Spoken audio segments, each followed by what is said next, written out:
They thought the silence after the slap meant I had finally learned my place. The sound itself was sharp, wet, unmistakable. A hand meeting skin in a private dining room filled with linen crystal and the low murmur of money pretending to be culture. For a brief second, the entire table froze. My cheek burned, my head tilted slightly to the side from the force, and the taste of copper bloomed at the back of my tongue. I did not cry. I did not raise my voice. I did not even move my hand to my face right away. I simply sat there, Nicole Hernandez, 27 years old, in a fitted emerald dress I had chosen for my wedding anniversary, staring at the flickering candlelight reflected in the glass wall beside us. Across the table, Margaret Cole. My 62-year-old mother-in-law stood rigid with her arms still half raised, her mouth tight, her eyes blazing with the righteous fury of a woman who believed discipline was her birthright. Beside her, my husband, Ethan Cole, 34, a man the business magazines loved to call a self-made millionaire, remained seated. He did not stand. He did not step between us. He did not say my name. He stared instead at his plate at the untouched filet mignon cooling beneath his fork as if the arrangement of food might explain what had just happened. Around us, the air felt pressurized heavy like the moment before a storm breaks. I could hear the faint clink of silverware from the main dining room beyond the glass, the soft jazz piano drifting through hidden speakers, the muted hum of a city that had no idea what had just unfolded in this room. Margaret's voice cut through the silence, sharp and trembling with indignation, telling me I had been disrespectful, telling me I needed to remember who I was speaking to, telling me that a good wife knew when to keep her mouth shut. Her words washed over me without sinking in, because I was still cataloging details the way I always did when things went wrong. The temperature in the room, the smell of seared meat and truffle butter, the way the waiter had stopped mid-step at the doorway, his eyes wide before he quietly disappeared again, the way Ethan's jaw tightened not in defense of me, but in fear of his mother's disapproval. Someone at the table across the room gasped softly, the sound slipping through the glass like a whisper of judgment. I finally lifted my hand and touched my cheek. It throbbed beneath my fingertips, already swelling, already promising a bruise that would bloom dark and undeniable by morning. I looked up, then slowly, deliberately meeting Margaret's eyes. She seemed to expect something from me. Tears, perhaps. Anger. A scene. That was what she had always counted on, what she had been pushing toward for years, with her comments about my background, my age, my lack of children, my supposed gratitude for the life her son had given me. I gave her none of it. Instead, I asked calmly, quietly if she was finished. The question seemed to confuse her more than any outburst could have. Ethan finally looked at me, then his eyes flicking to my cheek, then back to his mother. He opened his mouth, hesitated, and closed it again. In that moment, something settled in my chest with a strange, chilling clarity. This was not an accident. This was not a lapse in control. This was a test, and they believed I had failed it. Margaret sank back into her chair, adjusting her pearl necklace with shaking fingers, her lips pressed into a thin line of satisfaction. She had made her point. The table remained silent, the kind of silence that presses in on your ears until you can hear your own heartbeat. I sat there, straight-backed hands folded in my lap, feeling the heat radiate across my face, aware of every set of eyes that dared to glance our way. They thought I was embarrassed. They thought I was humiliated. They thought my silence was surrender. What they did not know, what none of them knew as they waited for me to break, was that this dinner was not the moment my life fell apart. It was the moment everything finally became very clear. If anyone at that table had been asked to describe me before that night, they would have used the same tired words. Quiet, lucky, young, Ethan's wife. The implication always hung in the air that my existence was an accessory to his success, a decorative detail in the larger story of the Cole family legacy. I had learned early on that speaking too much only sharpened their contempt, so I spoke rarely and listened carefully. To Margaret, I was the girl her son married when he was already on his way up the pretty distraction who appeared just in time to enjoy the fruits of his labor. She liked to remind people often and loudly that Ethan had built his fortune before he ever met me, that he was a provider, that the women in her family did not work, they supported. Supported meant smiled, hosted, stayed thin, stayed grateful, and most importantly, stayed silent. At family gatherings, she would recount Ethan's rise like a legend, his long nights, his risks, his brilliance, pausing only to pat his hand and look pointedly at me as if daring me to contradict her. When people asked what I did, she answered for me. "Nicole is still finding herself," she would say with a laugh, as though self-discovery was a luxury she tolerated out of kindness. The truth was simpler and far less flattering to her narrative. I was invisible by design. I let them see what they wanted to see because it kept them careless. Ethan, for his part, had grown accustomed to that carelessness. He enjoyed the way his mother spoke about him, the way people nodded along the way his story grew larger every time it was told. When Margaret dismissed me, he would squeeze my hand under the table and murmur later that she meant well, that she came from a different generation, that I shouldn't take it personally. He never corrected her. He never filled in the missing pieces. Over time, his silence hardened into habit, and habit into entitlement. The night of the dinner was no different in his mind, at least not at first. Even after the slap, he seemed to believe the situation could still be managed, smoothed over, reframed. As long as I stayed in my place, as long as I absorbed the insult without making it public, the illusion could hold. That illusion was the foundation of everything the Coles valued. Appearances mattered more than truth. Control mattered more than fairness. And sons mattered more than daughters, more than wives, more than anyone who threatened the hierarchy Margaret had spent her life enforcing. I had seen it in the way she spoke to Emily, Ethan's younger sister, praising her obedience while criticizing her ambition, reminding her that a woman's success was measured by who she married, not what she built. I had seen it in the way Robert, my father-in-law, deferred to his wife in all things, retreating into polite silence whenever her temper flared. This was a family that thrived on imbalance, on unspoken rules that kept everyone in line.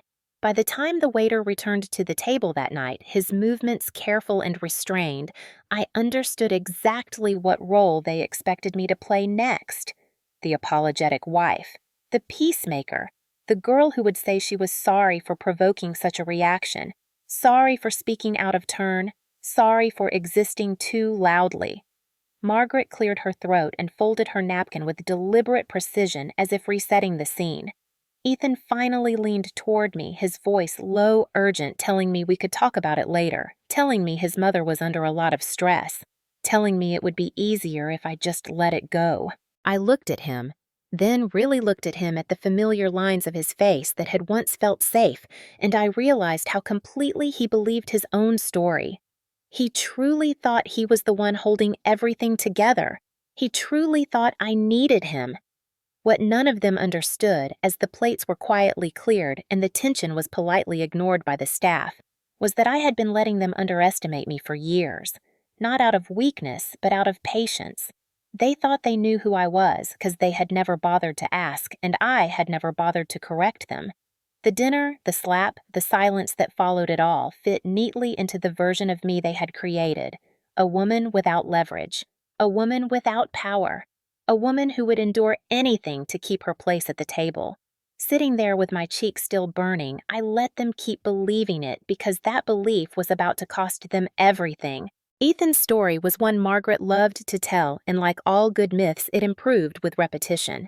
She spoke of his early ambition, his supposed sacrifices, the risks he took that no one else dared, painting him as a lone figure climbing toward success through sheer force of will.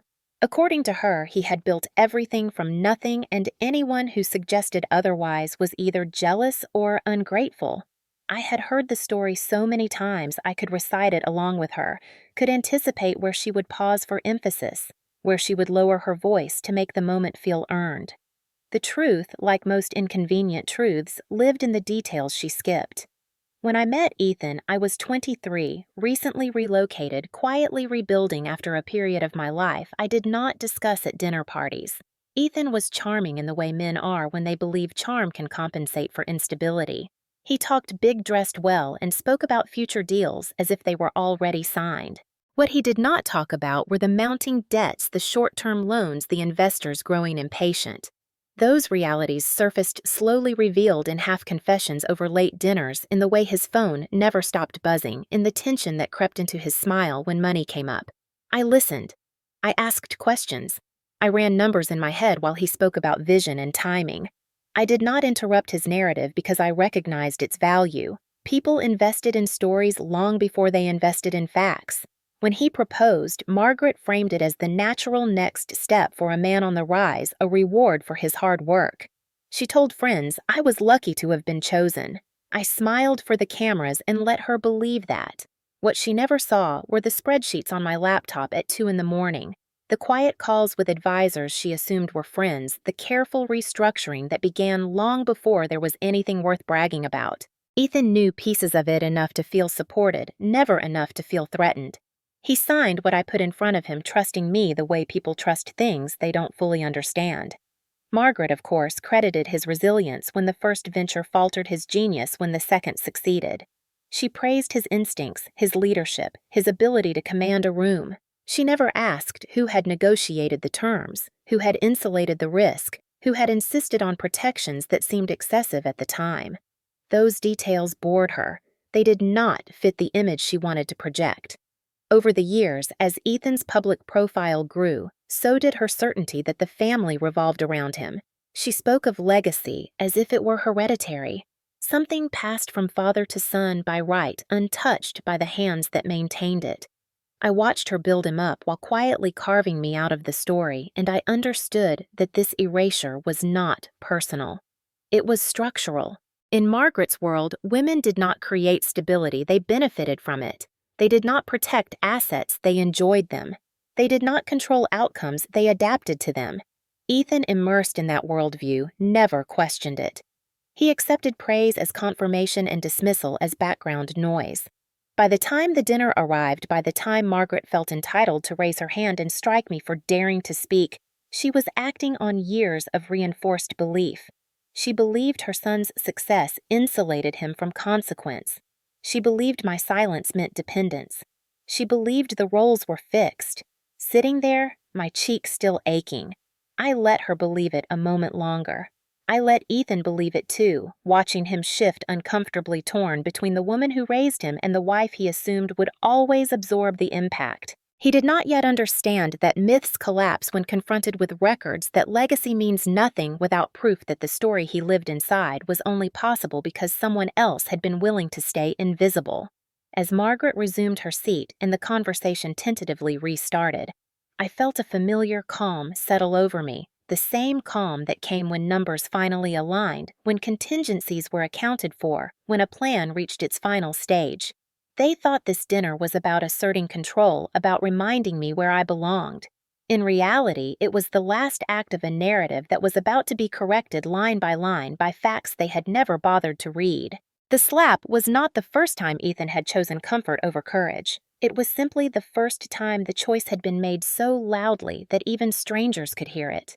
Long before that dinner, there had been smaller moments, quieter ones, the kind that can be dismissed individually but form a pattern when viewed together. Margaret's comments about my family being simple people, her jokes about my accent when I was tired, her pointed questions about when I planned to give Ethan a son instead of vague career ambitions. Each time, Ethan's response had been the same: a tight smile, a quick subject change, a murmured apology later that framed the incident as misunderstanding rather than intent. He would tell me she meant well, that she grew up differently, that pushing back would only make things worse. I wanted to believe him in the beginning because believing him was easier than confronting what his silence implied. But silence, I learned, is not empty. It is full of decisions. The first time, Margaret raised her voice at me, accusing me of embarrassing the family by correcting a detail in one of Ethan's stories. I had looked to him instinctively.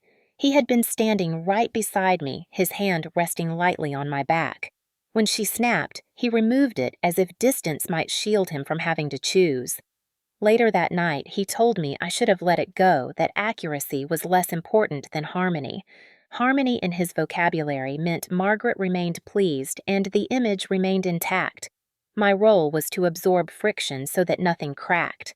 Over time, those expectations hardened into rules. I learned when to speak and when to lower my eyes.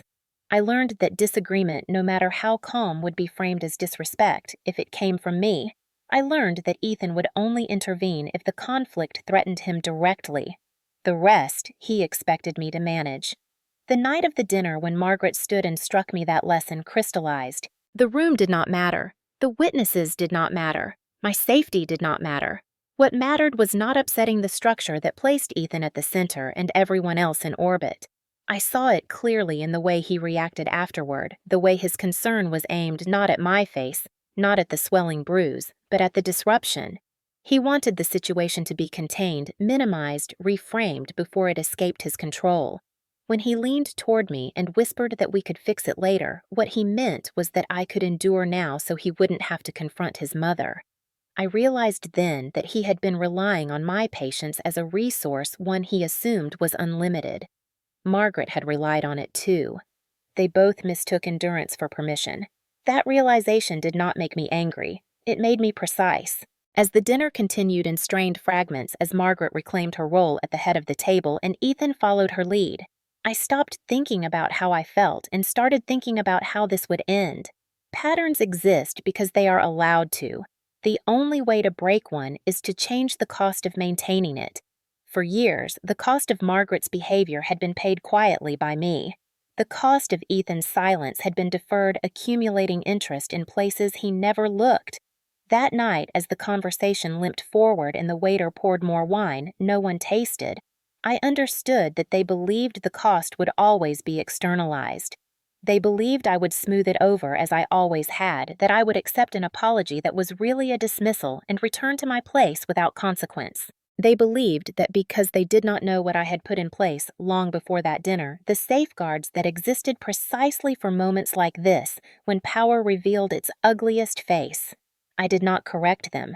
I let Ethan believe his strategy was working, that his silence was still enough to keep the world as he understood it intact. I let Margaret believe her authority remained unquestioned. The calm I felt was not resignation. It was confirmation. This was the moment the pattern could no longer be sustained without exposing what lay beneath it. And once exposed, it would not be possible to pretend that the slap was an isolated incident or that the silence which followed was harmless. They had both made their choices. All that remained was to let the consequences arrive. There were things about me the Cole family never asked, and things I made sure never volunteered. They assumed my quiet meant emptiness, that my lack of public credentials meant a lack of substance, and I allowed that assumption to harden because it served a purpose. Before I ever became Ethan's wife, before Margaret ever decided I was an inconvenience to be managed, I had learned the value of preparation. I had learned that control does not announce itself, and that the safest power is the kind no one feels the need to challenge because they do not know it exists. In my early 20s, while Ethan was pitching dreams and Margaret was curating appearances, I was doing unglamorous work that never made for good dinner conversation. I learned how assets moved, how liability hid in plain sight, how names on documents mattered more than names on headlines. I learned that wealth without structure was just noise impressive until something went wrong. When I met Ethan, I recognized that same noise in him, the confidence built on fragile footing, the bravado that masked how close everything was to unraveling. Loving him did not blind me to that reality. It sharpened it. I did not rescue him. I stabilized the environment around him. The distinction mattered even if no one else saw it. Margaret certainly didn't. To her, my value was measured by how well I fit into her vision of a family. She never asked where the initial capital came from when Ethan's ventures suddenly stopped bleeding cash. She never questioned how risk seemed to evaporate just as his profile rose. She never wondered why contracts were always signed with such confidence, why setbacks never touched him the way they touched others. Those details bored her because they did not reinforce the story she wanted to tell. Ethan, too, was incurious. He trusted outcomes more than processes. If things worked, he assumed it was because they were meant to. He signed where I told him to sign, skimmed where I told him not to worry, accepted explanations that sounded technical enough to discourage follow-up. That trust felt like intimacy at the time. In hindsight, it was convenience. By the time we married, my safeguards were already in place. Separate accounts, independent counsel, structures designed not for secrecy, but for clarity. I never hid anything from Ethan. I simply never emphasized it. I did not correct Margaret when she spoke as though everything belonged to her son. I did not interrupt when people praised him for stability that rested on foundations they could not see. I understood that power is most effective when underestimated, that revealing it too early invites resistance. So I stayed in the role they assigned me. The young wife, the quiet presence, the woman who smiled politely and kept her head down while the men spoke about legacy and leadership. Sitting at that dinner table with my cheeks still burning, I thought about those choices with a sense of detached appreciation. Every assumption Margaret had made about me had been useful. Every dismissal had allowed me to move freely, to build without scrutiny, to prepare for contingencies no one else considered necessary. The irony was almost too clean. The very traits she despised in me, my silence, my restraint, my refusal to perform, were the reasons she was about to lose everything she thought she controlled. As the dinner progressed, as conversation resumed in clipped, unnatural rhythms, I felt the weight of the moment settle. This was the point of no return. Not because of the slap itself, but because it confirmed that the structure I had built would now have to do what it was designed to do: protect, correct, contain. I watched Ethan laugh too loudly at something his father said, watched Margaret sip her wine with the satisfaction of someone who believed a lesson had been taught. They did not see me. They never had. They did not see the woman who had learned to separate emotion from action, who had anticipated this kind of escalation long before it became physical, who understood that violence, whether delivered by hand or by silence, always leaves a record. That record did not live in bruises or memories alone. It lived in documents, in ownership chains, in authority structures that did not care about family dynamics or hurt feelings. It lived in places Margaret had never bothered to look.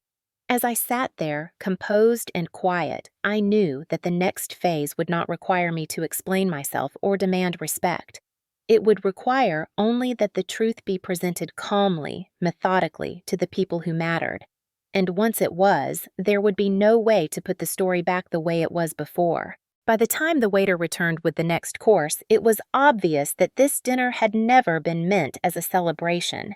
Margaret had insisted on choosing the restaurant, the private room, the guest list. She had framed it as an anniversary dinner, a chance to honor Ethan and the life he had built, but the tone had shifted the moment we sat down.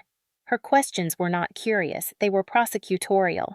She asked about our finances in broad strokes, about future plans, about timing, about children. Each inquiry sharpened with implication. When I answered briefly, she smiled as if confirming a theory. When I deflected, she pressed harder. Ethan watched the exchange like a man monitoring weather, hoping it would pass without intervention. I recognized the posture. He had used it for years. As the courses arrived, Margaret leaned back and announced that families needed clarity, that uncertainty bred instability, that strong men required supportive environments. The words sounded rehearsed. I realized then that the slap was not the opening move. It was the punctuation. The conversation that followed was the real purpose. She spoke about responsibility and tradition, about how assets should remain protected within the family line, about how wives sometimes forgot their place when they were indulged too much. Robert nodded silently, eyes down. Ethan shifted, uneasy but compliant. The implication was clear. They wanted assurances. They wanted control formalized. When Margaret mentioned paperwork, when she said there were documents we should review for everyone's peace of mind, I felt the shape of the trap click into focus. This was about leverage. This was about manufacturing consent through humiliation. She wanted me softened, chastened, eager to prove my gratitude. She wanted my signature. I glanced at Ethan, giving him one last opportunity to interrupt, to ask what she meant to say, that this was not appropriate. He met my eyes for a fraction of a second and looked away. That was answer enough. Margaret reached into her purse and withdrew a thick envelope, cream-colored, heavy official. She placed it on the table between us like a gavel. She said it was a minor update, a clarification, something all sensible families did to avoid misunderstandings later. She said it would protect Ethan, protect the legacy, protect everyone from messy complications. I did not touch the envelope. I did not ask to read it. I did not need to. I recognized the cadence the way legal language gets softened when it is meant to be swallowed without chewing. Margaret waited, her smile thin, expectant. The room held its breath again. I thought of Daniel's voice in my ear months earlier explaining how pressure works, how consent obtained under distress corrodes agreements, how power often reveals itself by demanding speed. I folded my napkin, placed it neatly on my plate, and said nothing. Margaret mistook my silence for fear. She leaned closer, lowering her voice, telling me this was for my own good, that resistance would only make things more difficult. She reminded me pointedly of where I had come from, of what Ethan had given me, of how easily things could be taken away.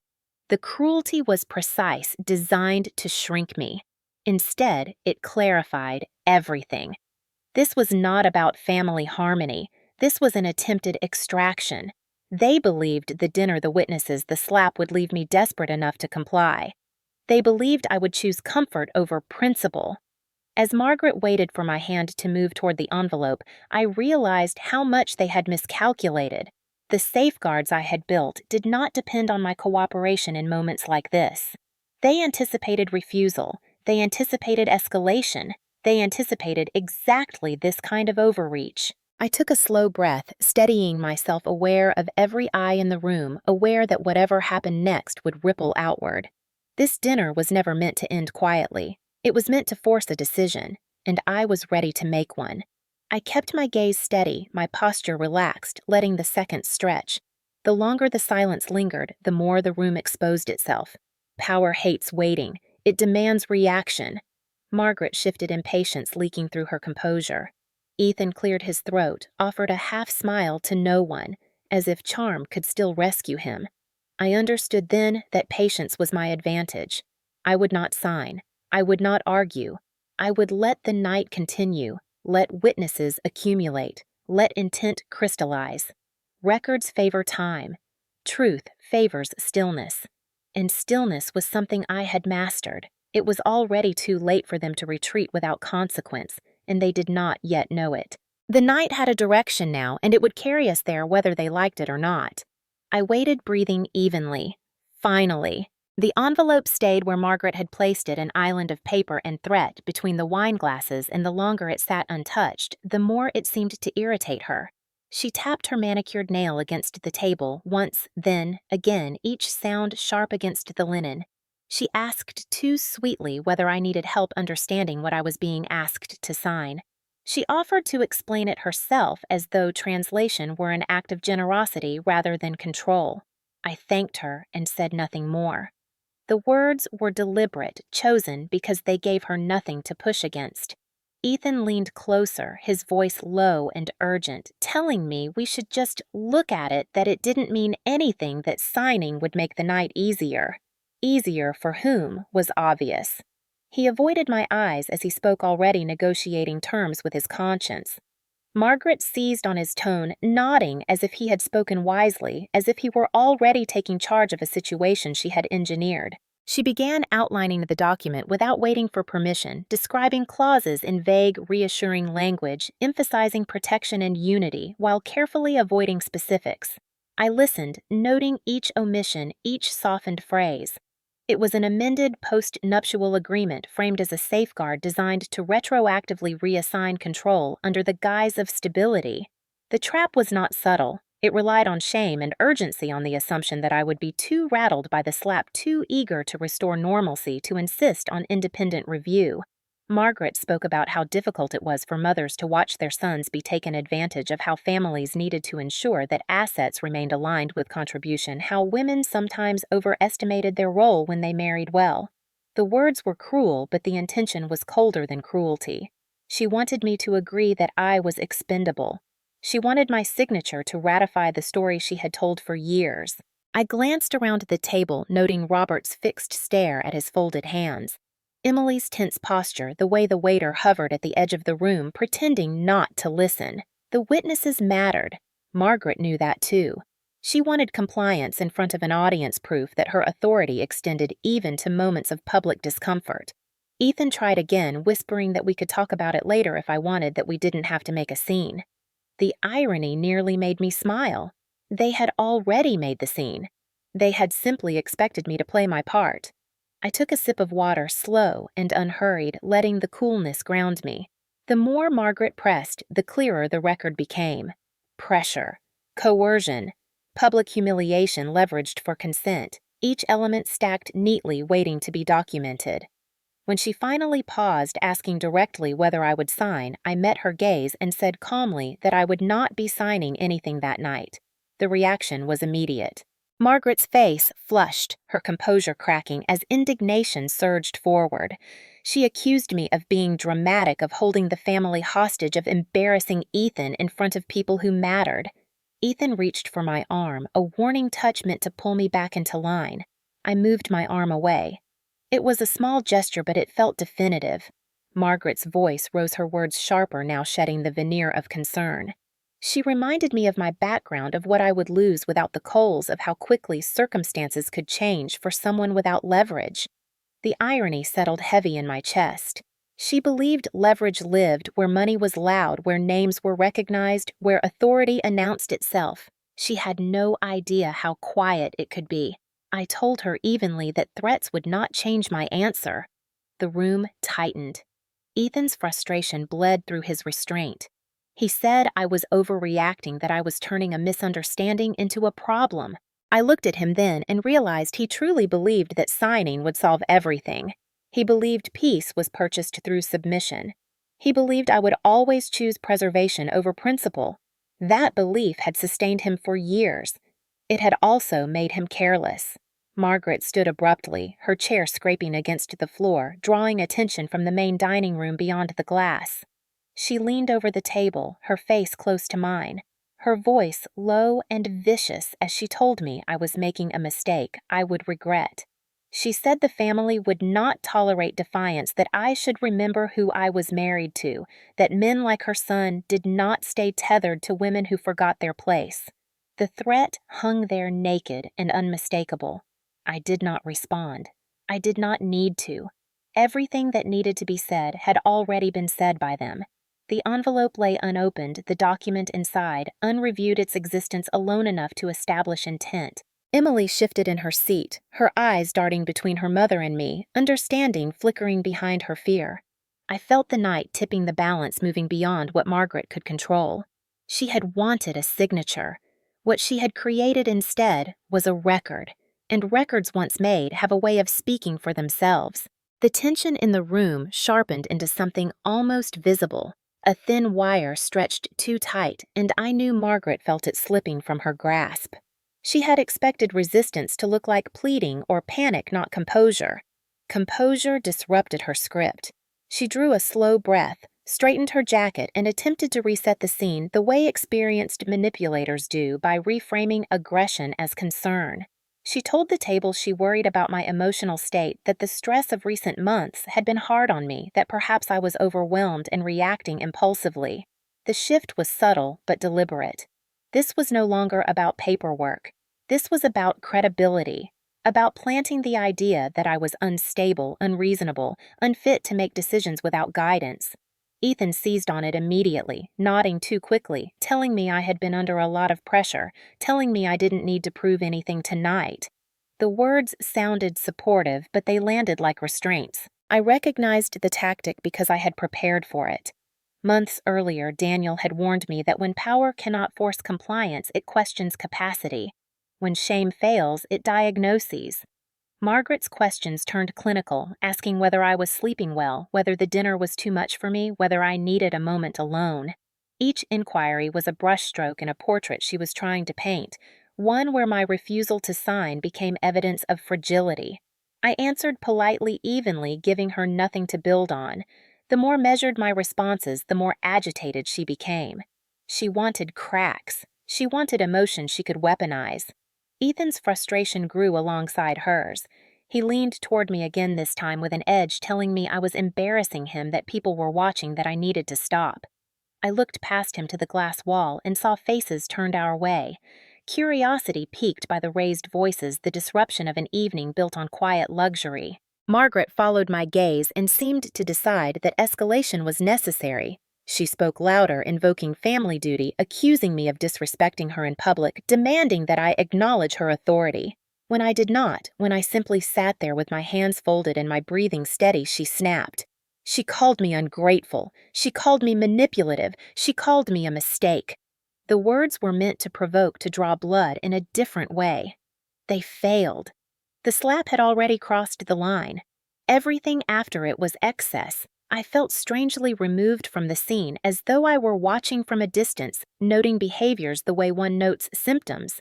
Coercion, gaslighting, public pressure. The pattern was complete. When Margaret accused me of trying to trap her son, of plotting to take what wasn't mine, I realized how deeply she believed her own narrative.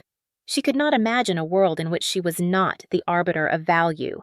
She could not imagine that control had already slipped from her reach. Ethan, caught between anger and fear, raised his voice for the first time that night, telling me I was being unreasonable, that I was blowing things out of proportion, that all his mother wanted was clarity. Clarity in his mouth meant submission. The sound of his voice echoed in the room, and I felt the final thread of patience snap not into anger, but into resolve. This was the moment they would later claim they had tried to reason with me. This was the moment the narrative would hinge on. I met Ethan's eyes and said calmly that I would not be pressured into signing anything, and that his mother had already crossed a boundary she could not uncross. The words landed heavily, drawing a sharp intake of breath from Margaret. She laughed, then a brittle sound telling me I was overestimating my importance, telling me I had no idea what I was risking. She said that without the family's protection, I would have nothing, that my refusal proved exactly why the document was necessary. I let her finish. I let the silence settle again, deeper this time, charged with implication. Emily's chair scraped softly as she shifted her knuckles white around her napkin. Robert finally looked up, his eyes darting to the door as if considering escape. The waiter reappeared, hesitant, asking if everything was all right. Margaret waved him away sharply, insisting the matter was private. It was not. It had never been. Everything about this had been engineered to be seen, to be witnessed, to force compliance through exposure. Margaret had misjudged one thing. She believed exposure weakened me. In reality, it documented them. Each raised voice, each insinuation, each attempt to undermine my agency layered itself into a record that would soon matter far more than her approval. As the argument stalled, cycling through the same accusations, I felt the direction of the night solidify. They thought they were tightening the net. They were, in fact, weaving it around themselves. I did not need to argue my case. I did not need to convince anyone at the table. All I needed was for them to keep talking, to keep revealing, to keep insisting. Power, when it senses resistance, always overplays its hand, and Margaret, certain of her authority, was doing exactly that. Margaret's patience finally collapsed under the weight of her own certainty. She straightened fully, no longer pretending at concern, and declared that enough time had been wasted. She said this conversation was happening whether I cooperated or not, that the family would not be held hostage by my attitude, and that Ethan deserved protection from a woman who clearly did not understand her place. The word place landed with intention. It was meant to remind me of the hierarchy she believed governed this marriage. Ethan echoed her frustration, saying he was tired of mediating, tired of being embarrassed, tired of my refusal to just make things easy. He said that families made compromises and that I was being selfish. I listened, absorbing not just the words but the ease with which he aligned himself with her once resistance became inconvenient. This was not new behavior. It was simply no longer disguised. Margaret reached for the envelope again, pushing it closer to me, insisting that signing it was the fastest way to end the discomfort. She said lawyers had already vetted it, that it was standard, that any hesitation proved bad faith. I noticed how carefully she avoided naming the lawyer, how she framed speed as reasonableness. Pressure always dresses itself as practicality. I told her again that I would not sign. The refusal was quiet, final. She stared at me for a long moment, as if recalibrating, then turned to Ethan and asked him whether he was really going to let this continue. He hesitated, torn between image and instinct, then sighed and said that if I refused to be reasonable, maybe they needed to reconsider what reasonable meant. The implication was clear. Consequences were coming. Margaret's voice dropped venomous, now telling me that marriages did not survive this kind of defiance, that assets had a way of finding their rightful owners, that women who overplayed their hand often walked away with far less than they imagined. The threat was naked. I felt the room hold its breath again, a collective awareness that something irreversible was unfolding. I thought about how carefully this had been orchestrated, how the dinner, the witnesses, the document, the humiliation all pointed toward a single outcome they believed inevitable. They thought I would bend because bending was easier than standing alone. They had not considered that standing alone was something I had been preparing to do for a long time. When Margaret accused me of trying to trap her son, of scheming behind their backs, of pretending to be something I wasn't, I finally spoke beyond refusal. I told her that if she believed I was pretending, she should have taken the time to understand what she was dealing with before making threats in public. The comment was mild, but it struck her like an insult. She demanded to know what I meant. Ethan looked between us, alarm flickering across his face, sensing the ground shift, but not knowing why. I told them both that this conversation was no longer appropriate, that any legal matters should be handled through counsel, and that I would be leaving if the pressure continued. Margaret laughed, sharp and derisive, telling me I was not going anywhere until this was resolved. She reached for my arm as if to anchor me back into my chair. I pulled away, standing for the first time that night. The movement drew immediate attention from outside the room, heads turning, voices quieting. Standing changed the geometry of the power in the space. Margaret looked up at me, startled, then angry. Ethan stood too reflexively, as if height might restore control. I said clearly that she did not have the right to touch me or coerce me, and that if she continued, she would regret it. The words were not a threat. They were a statement of fact.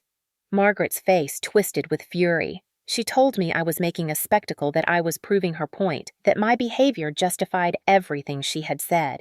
Ethan told me to sit down, his voice tight with panic now, as if he sensed that whatever came next would not be manageable.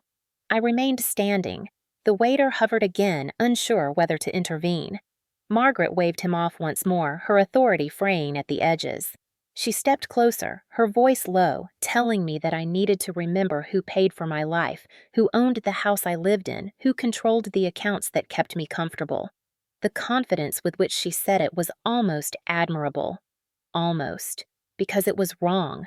Completely wrong. And the people who could correct her were closer than she realized. I felt a strange calm settle over me, the kind that comes when preparation meets opportunity. This was no longer about defending myself. It was about allowing the truth to surface in a way they could not dismiss or rewrite. I told Margaret evenly that she should be very careful about making claims regarding ownership in public. She scoffed, asking what I intended to do about it. I did not answer. I simply looked past her toward the entrance of the private room, where the faint outline of movement suggested that the attention they had tried to manage was already slipping beyond their control. The night was reaching its inflection point, and once crossed, there would be no returning to the version of the story they preferred. The movement outside the glass wall resolved into footsteps, deliberate and unhurried, and Margaret followed my gaze just in time to see the door to the private room slide open. The general manager stepped inside, posture straight, expression carefully neutral, in the way of someone trained to read tension and respond without escalating it. His name was Thomas Reed, though Margaret would not have known that. To her staff were interchangeable background fixtures meant to absorb excess emotion and disappear. Thomas did not disappear. He asked calmly whether everything was all right, his eyes flicking briefly to my face, then to Margaret's raised hand, then to the envelope on the table.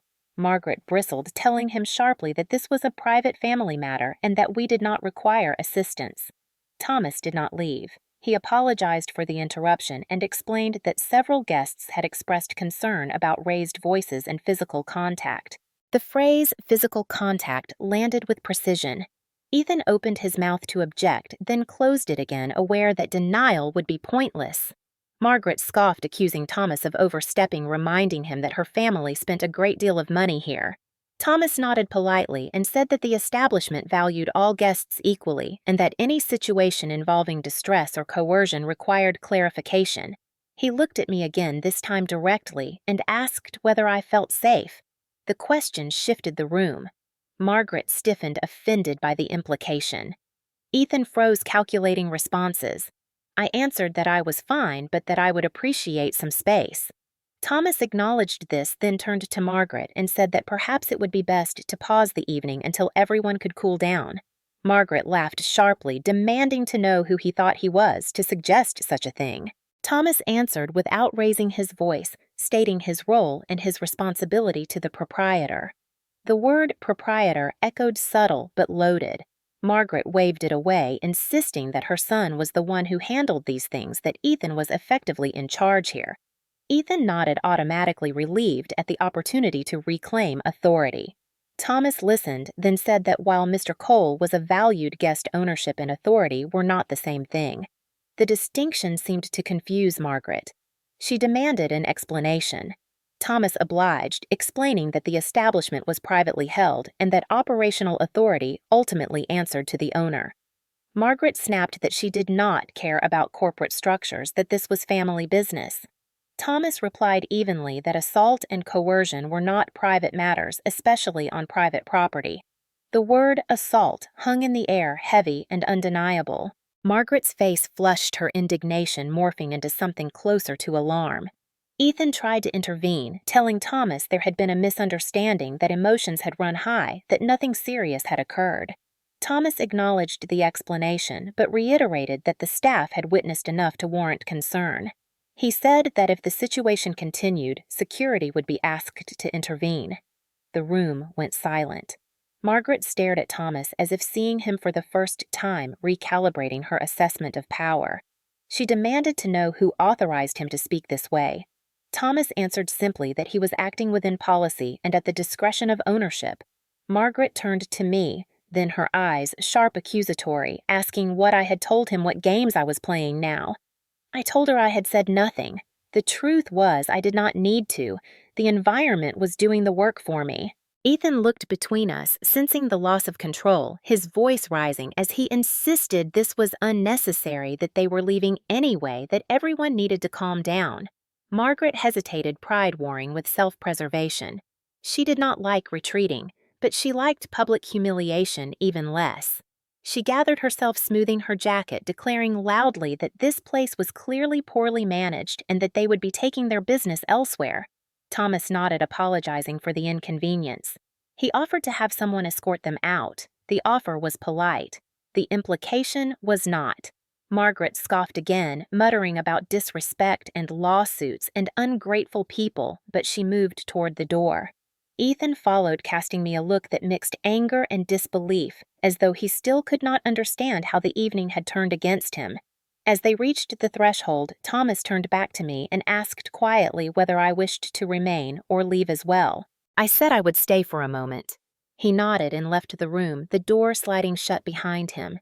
The silence that followed was different from before. It was no longer tense with threat. It was clean, emptied of pretense. Emily exhaled shakily, looking at me with something like awe.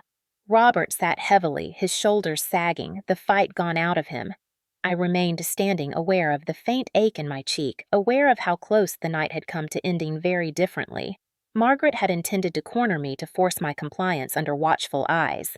Instead, she had revealed herself to witnesses she could not intimidate on property she did not control, under policies she did not understand.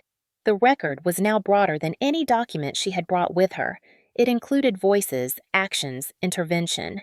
I knew with a certainty that settled deep in my bones that this was only the beginning. The confrontation had been halted, not resolved. They would regroup. They would attempt damage control, but the advantage had shifted. Power had slipped quietly, decisively from their hands, and they still did not fully understand why. I remained standing long after the door slid shut, listening to the muted sounds of the restaurant reclaiming its rhythm beyond the glass. Plates clinked. A laugh rose and fell. Somewhere a cork popped. Life went on with cruel normalcy, indifferent to the fact that my marriage had just crossed a threshold it could never uncross. Emily watched me closely, as if afraid that if she moved too quickly I might shatter. Robert stared at the table, his hands folded, the posture of a man who had spent decades avoiding conflict and was now paying the compound interest. No one spoke. I finally sat, not because I felt smaller, but because the moment required stillness. The envelope remained on the table unopened, its presence now almost laughable. A weapon that had misfired. I slid it toward Robert and told him he might want to read what his wife had intended to force me to sign. He flinched, then hesitated, then slowly pulled it toward himself. Emily leaned in, curiosity and dread competing on her face. Robert opened the flap and skimmed the first page, his brow furrowing as he recognized language that did not belong in family conversation. His mouth tightened.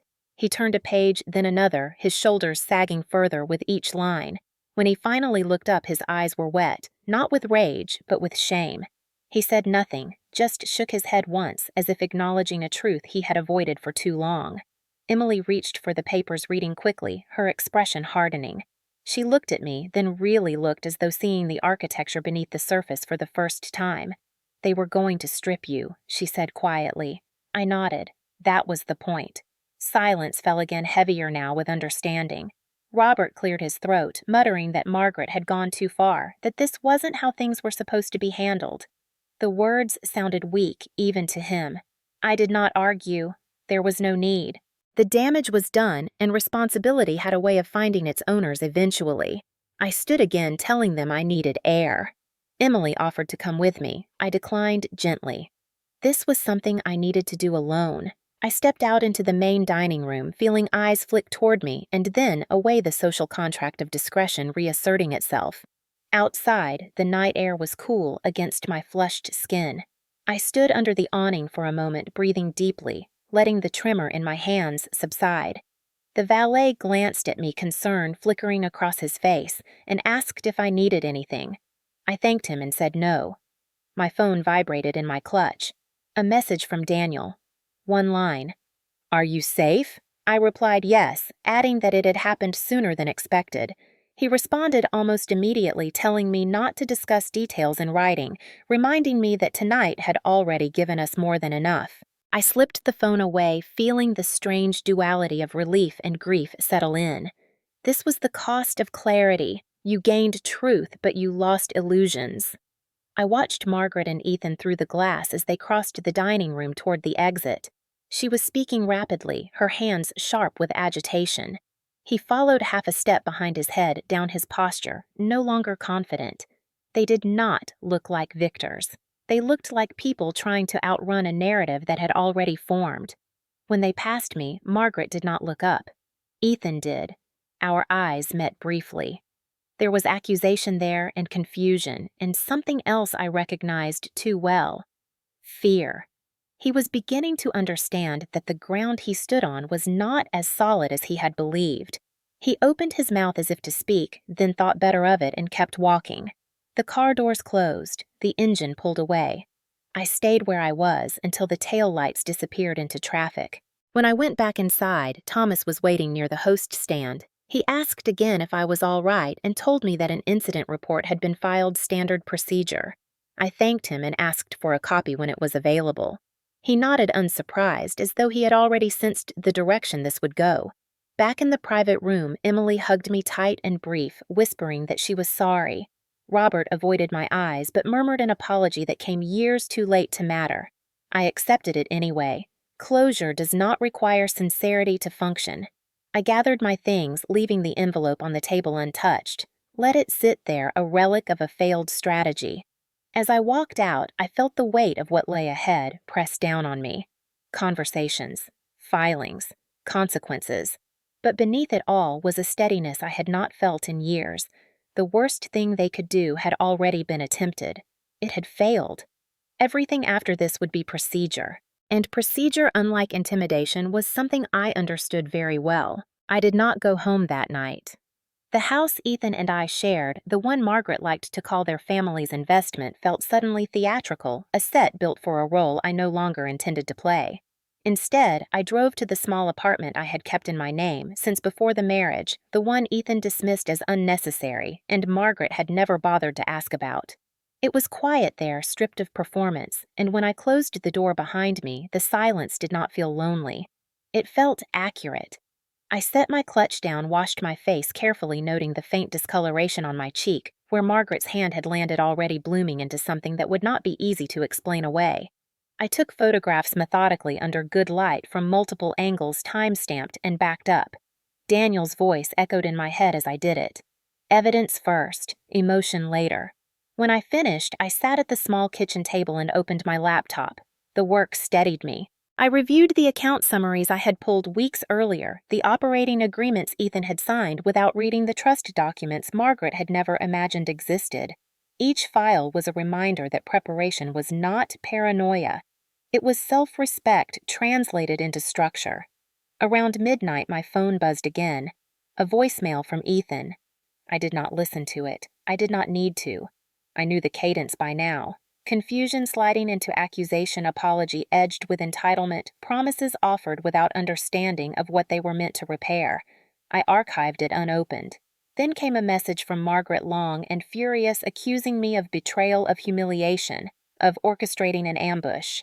She said families handled things privately, that my behavior had exposed them to scrutiny, that I had embarrassed Ethan in a way he would not forgive.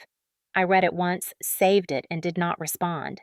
Words like those belonged in files, not conversations. The next morning, I woke early and went for a walk, letting the city come alive around me. Ordinary people moved through their routines, unaware of how narrowly my own life had avoided a different trajectory. I called Daniel and asked him to meet me at his office. When I arrived, he listened without interruption as I recounted the night, taking notes only when dates or names mattered. When I finished, he leaned back and said what I already knew but needed to hear aloud. They attempted coercion under duress, in public, with witnesses. He told me the incident report from the restaurant would be crucial, as would the photographs, the messages, the envelope. He told me not to go back to the house, not to speak to Ethan without counsel present, and not to underestimate how quickly people like Margaret turned vindictive when control slipped. We drafted a plan, measured and unglamorous, the kind that wins quietly. By noon, formal notices were prepared, authority clarified, access defined. By afternoon, a courier was scheduled. I felt oddly calm, signing my name where it mattered.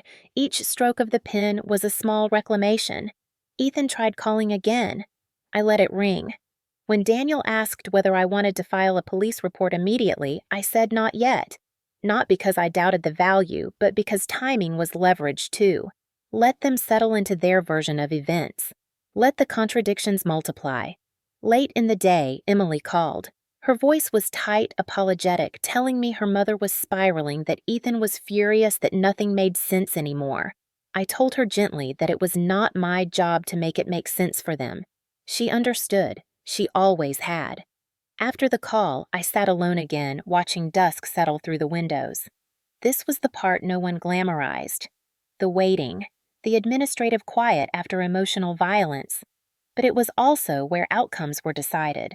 That evening, I finally listened to Ethan's voicemail. He said my name the way he always did when he wanted something soft and wounded. He said we needed to talk, that his mother had gone too far, that none of this had been his intention.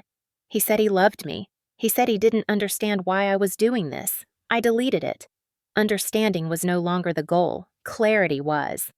As I shut down my laptop and prepared for sleep, I realized something else, too.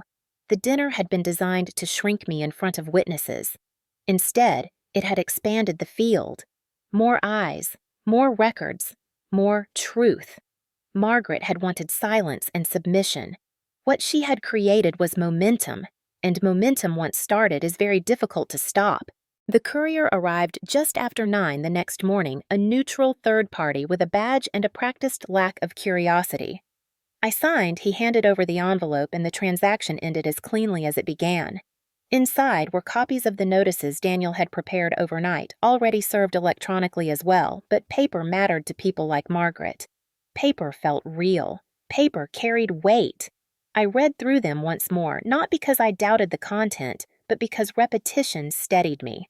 Authority clarified, access limited, communication redirected through counsel. The language was precise, stripped of emotion, impossible to misinterpret without admitting bad faith. I placed the documents back in the envelope and set it by the door. I would not be delivering it myself. That would invite a scene. Let procedure do its quiet work. By mid-morning, the messages started. Margaret, first shorter, now sharper threatening consequences hinting at influence, reminding me of who she knew and what she could do. I saved each one without response. Ethan followed, oscillating between apology and accusation, insisting that lawyers were unnecessary, that families solved problems internally, that involving outsiders was a betrayal. The irony was almost painful. Outsiders were exactly what they had tried to use to corner me. I forwarded his messages to Daniel and turned my phone face down. The silence that followed felt intentional rather than empty. Around noon, Emily stopped by unannounced. She looked exhausted, eyes rimmed red, posture tight with tension she did not know how to shed. She apologized again, this time with urgency, telling me she had argued with her mother all night, that she had tried to make Ethan see reason, that nothing was working. I offered her water and let her talk. Sometimes the kindest thing you can do is witness without fixing. She asked what I planned to do next. I told her the truth. I planned to protect myself and let the process unfold. I planned to stop absorbing damage meant for others. She nodded, tears spilling over, and said she wished she had been braver sooner. I told her bravery was rarely timely, only necessary. When she left, I felt the faintest lift in my chest. Not relief. Alignment. That afternoon, Daniel called with updates. The incident report was ready. Statements had been collected. Security footage existed. The restaurant was cooperative. The pieces were assembling themselves. He asked again about filing the police report. I told him to prepare it but hold submission until we saw how they responded to the notices. Escalation was inevitable. The question was whether it would be sloppy or strategic. By evening, Ethan appeared outside my apartment building. The doorman called to ask whether I wished to see him. I said no. The refusal felt strange, only because it was new. I watched from my window as Ethan paced the sidewalk, phone pressed to his ear, gesturing sharply as he spoke, no doubt to his mother. He looked smaller from that distance, his confidence frayed.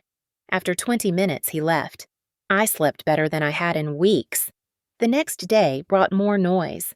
Margaret's attorney reached out, proposing a meeting, suggesting mediation, insisting on urgency. Daniel replied on my behalf, setting boundaries, requesting documentation, declining any discussion without full disclosure. The tone shifted almost immediately. The follow-up email was defensive, demanding explanations, asserting positions that contradicted what Margaret had claimed at dinner. Inconsistencies bloomed like cracks in drying paint. I spent the afternoon organizing files, labeling timelines, cross-referencing messages. This was not busy work. This was narrative control. Stories win cases long before courtrooms do.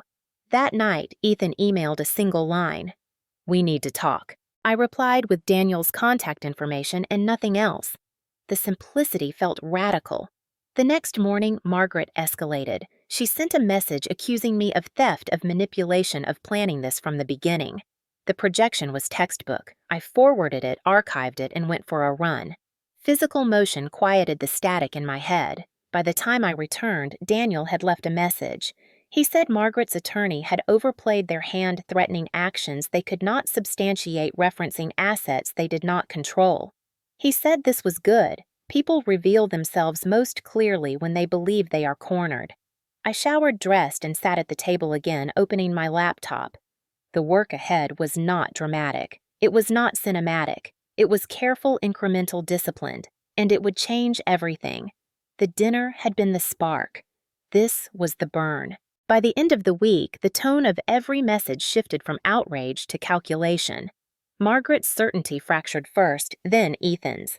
What replaced it was something colder and more dangerous: strategy without confidence. Daniel warned me this phase often arrived after intimidation failed. People who believe they are entitled to outcomes do not give up easily. They pivot. On Thursday morning, a process server arrived at my apartment building with papers Margaret clearly hoped would rattle me. The claim was vague but loud, alleging interference, emotional distress, a grab bag of accusations designed more to threaten than to win. I accepted the documents without comment, signed the acknowledgement, and closed the door. The shaking they wanted did not come. I scanned the filing, once noted the weaknesses, and forwarded it to Daniel. He called 10 minutes later and laughed softly, the sound of someone who had seen this before. He told me they had rushed, that the filing contradicted earlier statements, that it referenced assets they could not lawfully claim. He told me patience would do more damage than outrage. I went about my day. I answered emails unrelated to my marriage. I paid bills. I met a friend for coffee and talked about nothing important. When my phone buzzed, I let it buzz. That evening, Emily called again, quieter this time, telling me her mother had convinced herself I was bluffing, that if she applied enough pressure, I would fold. I told Emily that pressure only worked when there was something left to lose. She understood. The next morning, Daniel sent me a draft response measured and devastating. It dismantled the claims point by point, attached the incident report, referenced witness statements, cited policy language, and invited them to correct the record or withdraw. It did not threaten. It did not posture. It simply documented. We sent it before noon. By 3, Margaret's attorney replied with a request for time. That was the first real concession. Time means uncertainty. Uncertainty means leverage has shifted. I felt it then, a subtle loosening in my chest, not triumph, but inevitability. The following days unfolded in a rhythm I recognized. Statements retracted, language softened, accusations hedged. Ethan tried again to reach me directly, leaving a message that was almost reasonable, asking if we could talk privately, promising to keep lawyers out of it. I did not respond. The promise itself proved the point. Privacy was where truth went to die. On Monday, the restaurant forwarded the security footage. The moment was brief, clinical, undeniable. Margaret's raised hand, the impact, the immediate aftermath. I watched it once and closed the file. I did not need to revisit it. Evidence is not meant to be dwelled on, it is meant to be used. Daniel integrated it into the timeline. On Wednesday, Margaret's attorney requested mediation again, this time without urgency, without bluster. The change was almost polite. Daniel agreed in principle, set conditions, and scheduled it 2 weeks out. Distance was intentional. People make better mistakes when they believe time will soften facts. In the meantime, I moved my remaining personal items from the house while Ethan was at work, supervised, documented. The space felt smaller than I remembered, as though it had been shrinking for years without my noticing. I left the keys on the counter and did not look back. That night, I slept deeply. The quiet no longer felt provisional. It felt earned. The day before mediation, Daniel walked me through the likely outcomes. He did not promise victory. He promised clarity. He reminded me that leverage came from consistency, from refusing to be hurried into decisions framed as compromises. He told me that people who use humiliation to extract consent rarely understand the machinery of accountability until it is already in motion. The morning of mediation arrived gray and unremarkable. I dressed plainly, comfortably. I brought nothing I did not need. In the conference room, Margaret sat rigid, her posture defensive rather than commanding. Ethan looked exhausted, his confidence replaced by a brittle hope that this could be negotiated back into something familiar. Their attorney spoke carefully now, acknowledging misunderstandings, emphasizing family, suggesting resolution. When it was my turn, I spoke briefly. I stated boundaries. I stated facts. I stated what would and would not happen going forward. I did not raise my voice. I did not explain myself. The room adjusted around that. Margaret tried once to interrupt, to redirect, to reclaim narrative. Daniel stopped her gently and asked that she let me finish. She did. When the session ended, nothing dramatic had been agreed to. That was fine. The purpose had been to establish lines. Outside in the hallway, Ethan asked if this meant we were really done. I told him yes. The word felt clean. Back at my apartment, I opened my laptop and checked the time. Procedure would take months. Outcomes would arrive quietly. The spectacle had ended. What remained was consequence, and consequence does not require an audience to be effective. The weeks after mediation settled into a strange, disciplined quiet, the kind that follows a storm when debris has been cleared but the landscape has not yet regrown. I learned quickly that silence is not absence. It is structure. Emails arrived less frequently, more carefully worded. Margaret's voice, once sharp and commanding, flattened into something procedural when filtered through counsel. Ethan's messages stopped entirely. When people who have relied on access lose it, they often mistake restraint for cruelty. I mistook it for progress. Daniel and I met twice a week, reviewing drafts, timelines, disclosures. Each meeting ended the same way, with him reminding me to let the process breathe. Urgency had been their tool. Patience was now mine. The first tangible shift came with the amended filings. Margaret's initial claims were quietly narrowed, then narrowed again, until what remained bore little resemblance to the thunderous accusations she had hurled across the dinner table. Facts do that. They erode bravado. In one filing, her attorney conceded that the incident at the restaurant had occurred as documented, though he argued intent. Intent is slippery. Actions are not. Daniel smiled when he read it. Concessions, even small ones, change the math. Around that time, the restaurant's incident report was finalized and shared with counsel on both sides. It included timestamped staff statements and the footage summary. No adjectives, no drama, just sequence. Margaret's attorney requested a protective order regarding its dissemination. Daniel agreed, noting that we had never intended to publicize it. Accountability does not require spectacle, it requires record. Emily called once more, this time with guarded relief, telling me her mother had stopped blaming me publicly, that the family narrative had shifted toward unfortunate misunderstandings and regrettable tempers. I wished her well and ended the call. Healing does not require consensus, it requires distance. As winter edged closer, practical matters moved forward, temporary arrangements were formalized, access permissions clarified. The house was appraised. The numbers were not surprising. What surprised Ethan, according to his attorney, was how little leverage remained once assumptions were stripped away. He had believed proximity equaled power. It did not. Power had always lived in preparation. I spent my days working, running, cooking simple meals, building a routine that did not orbit someone else's moods. There were moments of grief, sharp and unexpected, usually triggered by something ordinary, a song, a phrase, a memory of a future once imagined. I let them pass. Grief is honest, it does not negotiate.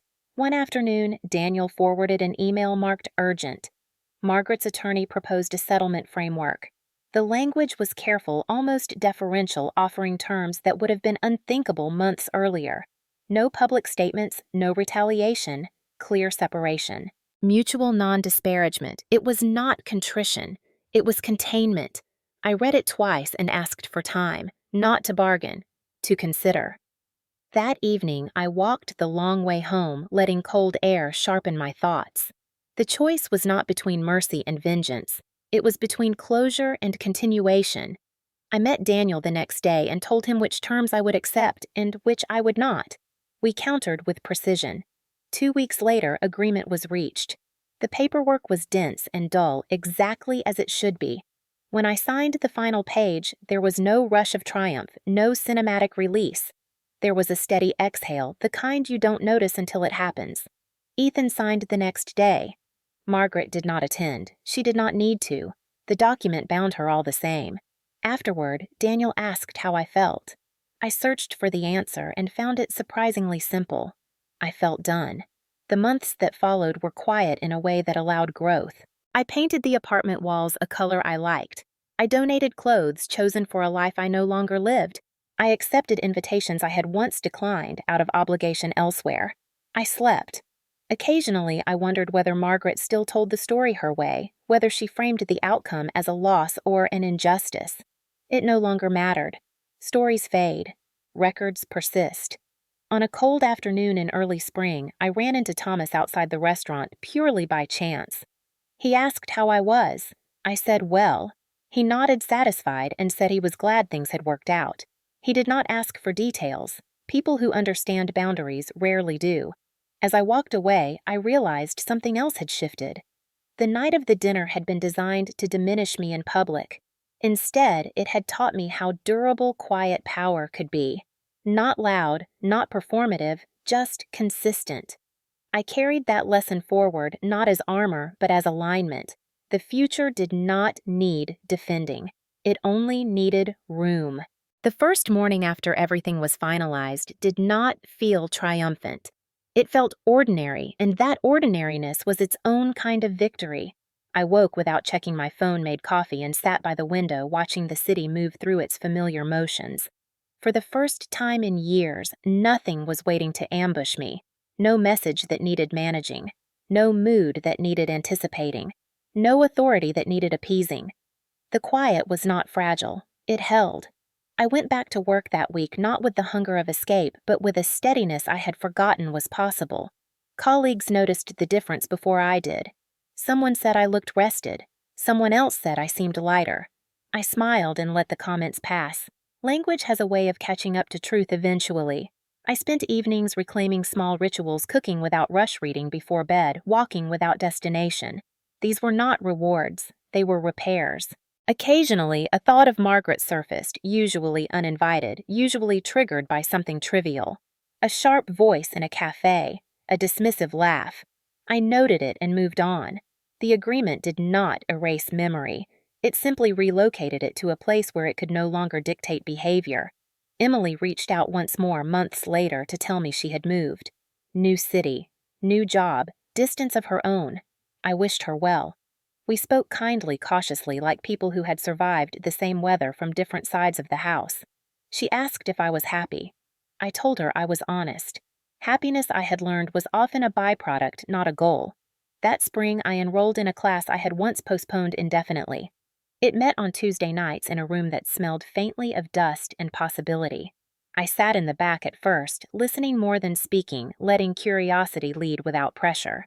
When I finally shared an opinion, it was met with interest rather than resistance. The simplicity of that exchange startled me. Respect, I realized, should not feel like an exception. It should feel unremarkable. One afternoon, while sorting old files, I came across the photographs from the night of the dinner.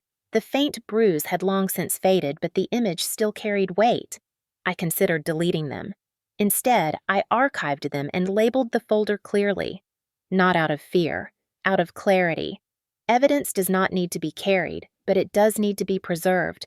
There is a difference. Summer arrived quietly. I took a short trip, the kind I had once avoided because it would have required negotiation. I traveled light, chose my own schedule, ate when I was hungry, rested when I was tired. On the second day, sitting alone at a small table near the water, I felt something settle that had nothing to do with relief. It was trust. Not in other people, in myself. The ability to assess, to prepare, to respond without shrinking. That trust had been expensive to earn. It was worth every cost. Back home, I received a notification that the case files had been formally closed. Administrative. Final. I forwarded it to Daniel with a brief thank you. He replied with a single line. Go live well. I smiled and shut the laptop. The narrative that had once threatened to define me no longer required rebuttal. It had been answered thoroughly and quietly. I did not wonder whether Margaret regretted her actions. Regret was irrelevant. Accountability had already done its work. The dinner, the slap, the envelope. Those were chapters, not conclusions. They had revealed dynamics that could not be unseen. They had forced choices that could not be undone. And they had delivered an outcome neither spectacle nor cruelty could have achieved autonomy. On a warm evening, I walked past the restaurant without going in. The windows glowed. Laughter spilled onto the sidewalk. Life continued. I paused for a moment, then kept walking. Closure does not always announce itself. Sometimes it is just the absence of the need to look back. Autonomy, I learned, does not arrive with fireworks. It arrives quietly, in moments so small they almost feel accidental until you realize they are accumulating into something permanent. One of those moments came when I received an invitation to a social event I would once have declined, automatically calculating how it might reflect on Ethan, on Margaret, on the version of myself I had been trained to perform. This time, I read the invitation, checked my calendar, and said yes because I wanted to go.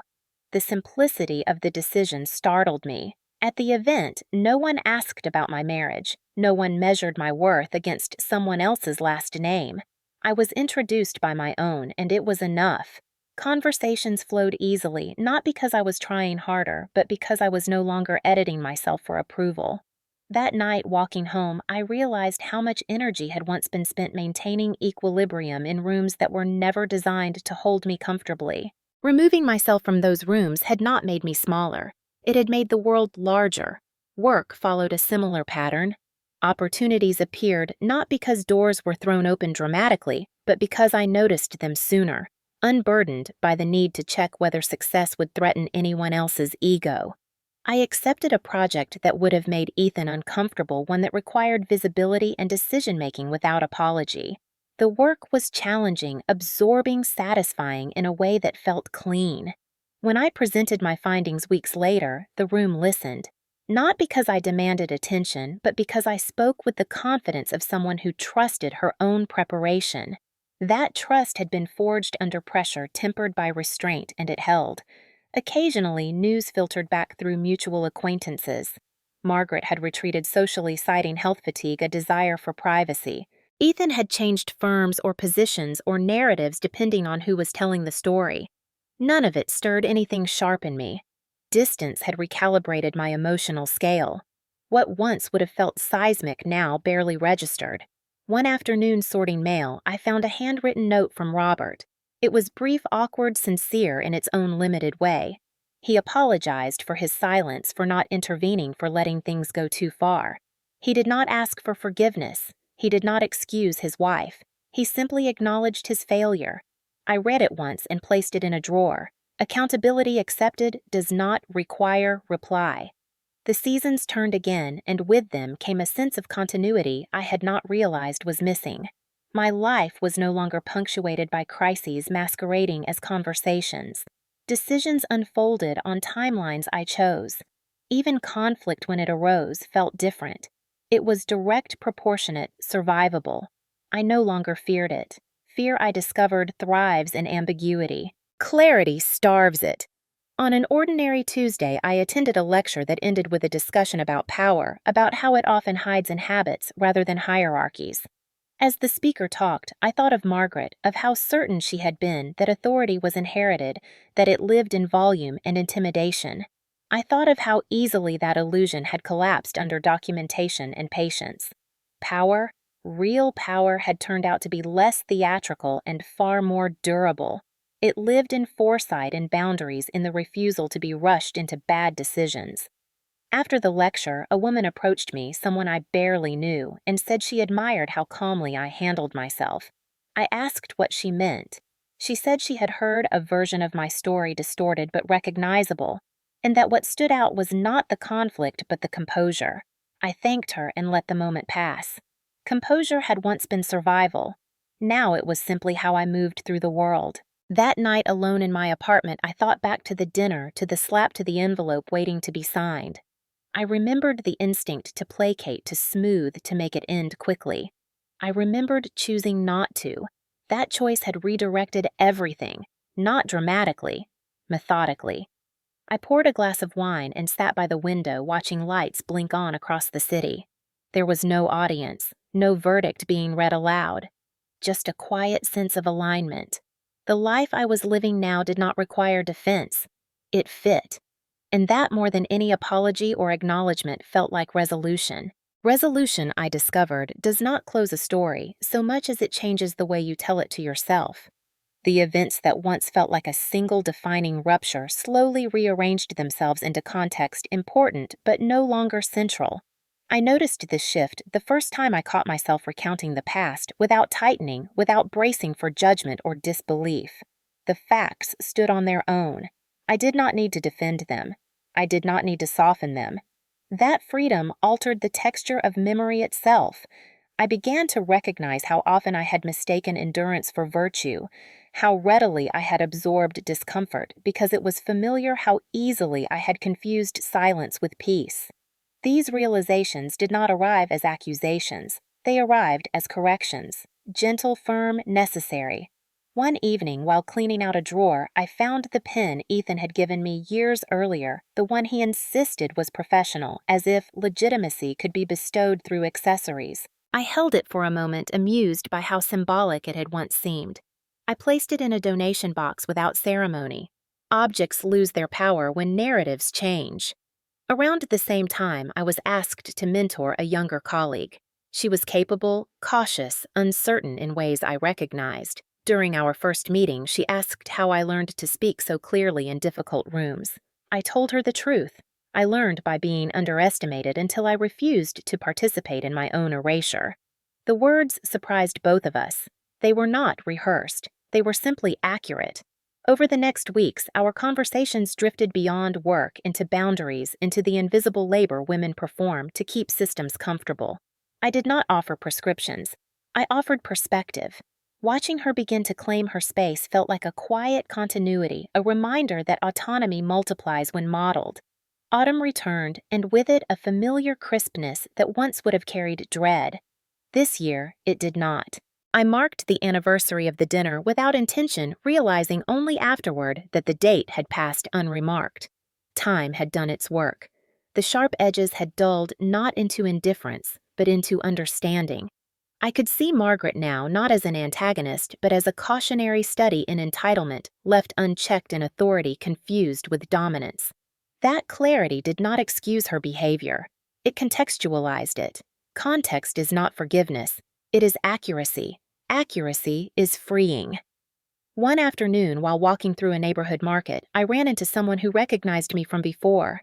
She hesitated, then asked quietly if the rumors were true. I asked which rumors. She smiled awkwardly and said something about a dramatic family fallout. I met her gaze and said yes, there had been a fallout and it had resolved. She nodded, unsure what else to say, and we parted. The exchange did not linger with me. I had learned that not every story needed elaboration. Some truths are complete at one sentence. As the year wound down, I made plans not as escape, but as investment. A longer trip. A course that required commitment. A project that would stretch me in new directions. None of these decisions required consensus. That alone felt revolutionary. On the night before my birthday, I sat alone and wrote a list not of goals but of standards. How I wanted to be treated. How I would respond to pressure. What I would no longer negotiate away for harmony. The list was not long. It did not need to be. Boundaries gain strength through clarity, not volume. When midnight arrived, I felt no urgency to mark it publicly. I marked it privately with gratitude for the version of myself who had chosen stillness over submission when it mattered. That choice had been misread as passivity. In truth, it had been the most active decision of my life. The dinner had been intended as a lesson in hierarchy. It became a lesson in leverage. Not the kind that crushes, but the kind that steadies.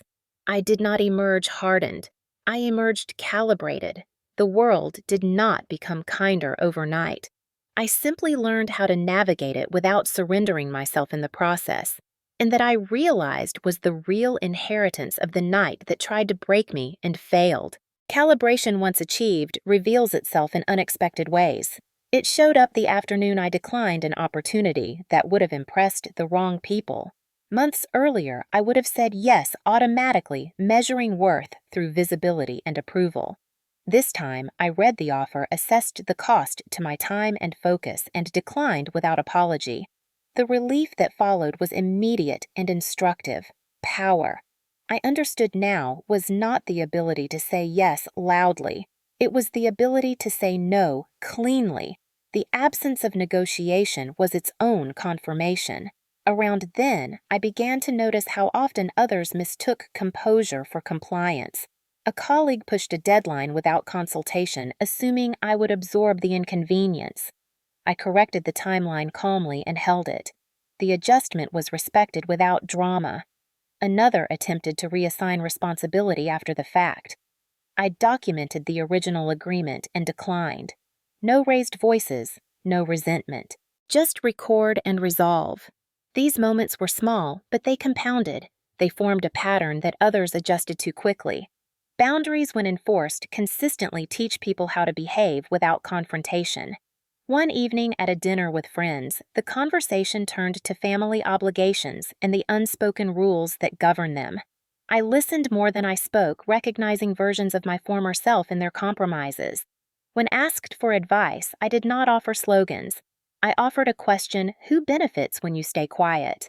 The table fell thoughtful. Answers arrived slowly, honestly. Later, one friend texted to say she had canceled a visit she had been dreading and felt lighter for it. The message made me smile. Autonomy is contagious when it is modeled without judgment. As winter deepened, I received a formal notice that the last administrative ties had been dissolved. Accounts separated, permissions revoked. The language was dry final. I filed it and moved on. That night, I dreamed of a long hallway with doors opening easily. No resistance, no guards. When I woke, I realized the metaphor had landed without effort. The mind, too, recalibrates when danger passes. There were still moments of anger, sharp and brief, usually triggered by an echo of dismissal or entitlement in unexpected places. I learned to let them pass without analysis. Anger does not always need to be processed to be released. Sometimes it just needs to be acknowledged and set down. One afternoon, while reviewing a draft at work, I noticed how instinctively I had begun to credit others openly to name contributions without fear of diminishing myself. The scarcity that once made recognition feel risky was gone. Generosity, I realized, flourishes where security exists. Later that week, I ran into someone from the old circle, a woman who had once smiled thinly at me across long tables. She asked how I was, curiosity sharpening her politeness. I answered honestly and briefly. She hesitated, then said she admired how I had handled everything. The compliment felt strange, not because it was unwelcome, but because I no longer needed it. Validation had shifted from external to internal, and the difference was profound. On a quiet Sunday, I revisited the standards I had written months earlier. I added one line: I will not confuse endurance with loyalty. The distinction mattered. Loyalty should never require self-erasure. Endurance without choice is not strength. It is survival. Strength includes exit strategies. As the year drew toward its close, I noticed how little space the past now occupied in my daily thinking. It had not been erased. It had been integrated.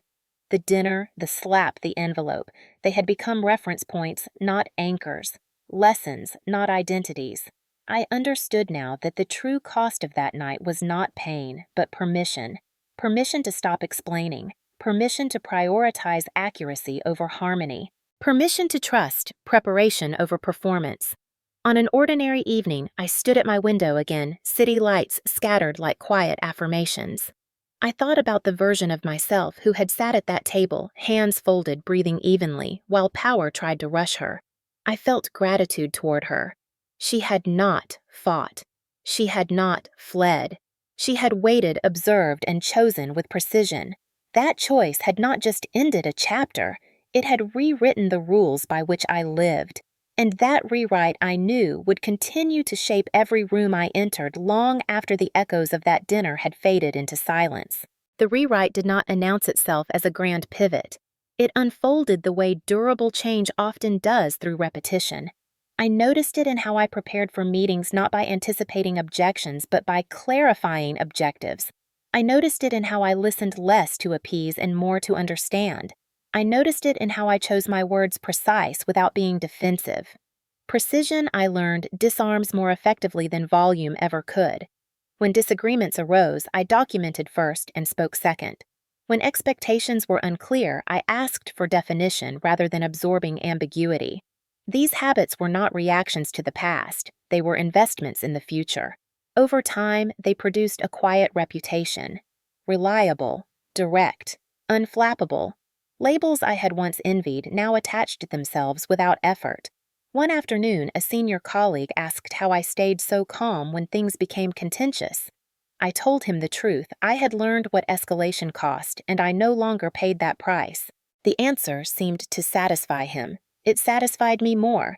Outside of work, relationships reorganized themselves. Some drifted away not out of conflict, but out of incompatibility with the new boundaries.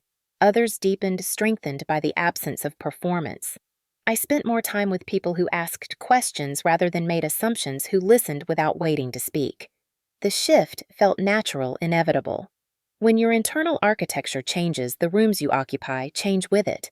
On a crisp morning, I volunteered to speak at a small workshop about negotiation and consent topics I once would have avoided publicly. I spoke not about theory, but about patterns, how pressure masquerades as urgency, how clarity exposes manipulation, how silence can be strategic rather than submissive. The room was attentive in a way that felt earned. Afterward, several people approached to say the framing helped them name experiences they had struggled to articulate. That mattered more than applause. Naming creates options. Options create exits.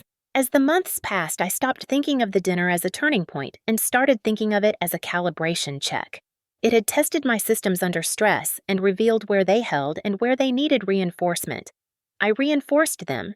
I refined processes. I built redundancies, not out of fear, but out of respect for reality. Preparation is not pessimism, it is stewardship. One evening, while reviewing my calendar for the next quarter, I realized I had scheduled time the way I once scheduled people intentionally, with room for change. The space between commitments felt as important as the commitments themselves. Margin, I learned, is a form of power. Without it, even good things become burdens. With it, problems shrink to size. I received an unexpected message from a former acquaintance, someone who had watched events from a distance. She wrote to say she had learned from observing how I handled everything that it had changed, how she approached a difficult situation in her own life. The message was simple, unadorned. I read it twice and then put my phone away. Influence, I realized, often travels sideways rather than forward. You do not always see where it lands. That night, I slept deeply without the restless scanning that had once accompanied even my best days. In the morning, I woke with a sense of continuity rather than anticipation. Nothing needed proving. Nothing needed defending. The future was not a threat to be managed. It was a field to be tended. As spring approached again, I found myself planning a gathering. Not a performance, not a statement, just a meal with people I enjoyed. The table was small. The conversation was easy. There were no hierarchies to navigate, no roles to maintain. When laughter rose, it did so without edge. When disagreement appeared, it resolved without residue. I watched the scene with a quiet appreciation for how far things had shifted. This was not the absence of power. It was power redistributed internally, no longer dependent on permission. Late that evening, as dishes were cleared and coats gathered, someone remarked on how peaceful the room felt. I smiled and said nothing. Peace does not need explanation. It needs maintenance. When the door closed behind the last guest, I stood for a moment in the quiet, the same quiet that had once felt like a void and now felt like foundation. The rewrite was complete, not because the past had been erased, but because it no longer dictated terms. The lesson had been learned, applied, and integrated. And integration, I knew, was the truest form of closure. Integration reveals itself most clearly when old triggers fail to trigger. I noticed this one afternoon when a conversation drifted toward money and status, the kind of discussion that once would have tightened my shoulders without my noticing. This time I listened with curiosity rather than vigilance. I did not feel the need to qualify myself to minimize or inflate anything. The neutrality surprised me. It felt like standing on solid ground after years of compensating for uneven footing. When someone asked a pointed question, I answered directly and moved on. The conversation adjusted around that firmness like water finding its level. Later, walking home, I realized how much of my earlier anxiety had been situational rather than intrinsic. Remove the conditions and the anxiety dissolved. That recognition was both humbling and freeing. Work continued to evolve in ways that mirrored the internal shift.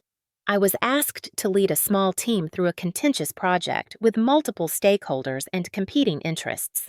The old version of me would have tried to smooth every edge to preempt conflict by absorbing it. This time, I mapped interests, set decision rules, documented assumptions, and let disagreement surface where it belonged.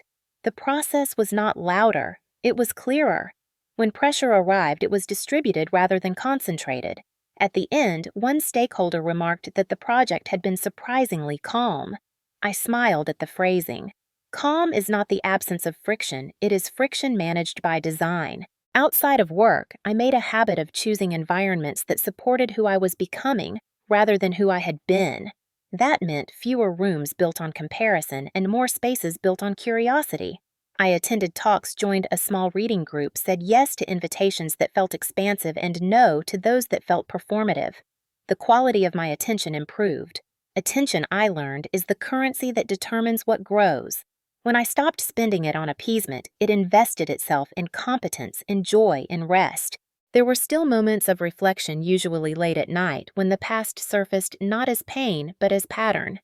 I could see now how early lessons about harmony had taught me to trade clarity for comfort, how praise had been used to encourage compliance, how disapproval had been wielded as a corrective. None of this required blame to be understood. It required literacy. Once you can read a pattern, you are no longer captive to it. You can choose differently. Choice changes outcomes even when circumstances look similar. I received a brief update through Daniel that the final compliance checks had closed without issue. Administrative complete. I thanked him again and archived the message. Closing files is an underrated pleasure. It is the sound of weight being set down. That evening, I cooked a simple meal and ate it standing at the counter window open to the sound of the city. I felt present in my body in a way that had once felt rare. Presence, I realized, had been the first casualty of living under constant evaluation. Without evaluation, presence returned. A few weeks later, I ran into someone who had known me during the earlier years. She commented on how different I seemed and asked what had changed. I considered the question and answered honestly my criteria. She laughed, thinking it a joke, then paused as the meaning landed. Criteria are invisible to most people. They shape decisions quietly. Change your criteria and behavior follows without force. That insight stayed with me. As summer approached, I took on a personal project I had postponed for years, not because it was impractical, but because it required confidence without audience. I worked on it steadily without broadcasting progress, without seeking validation. When it reached completion, the satisfaction was private and durable. I shared it selectively, not to be seen, but to be useful. Utility outlasts applause. One evening, I found myself back in the neighborhood of the restaurant, not by accident, but by indifference. I walked past without slowing. The windows reflected a version of me that looked at ease. No memory rose to claim the moment. That absence was instructive.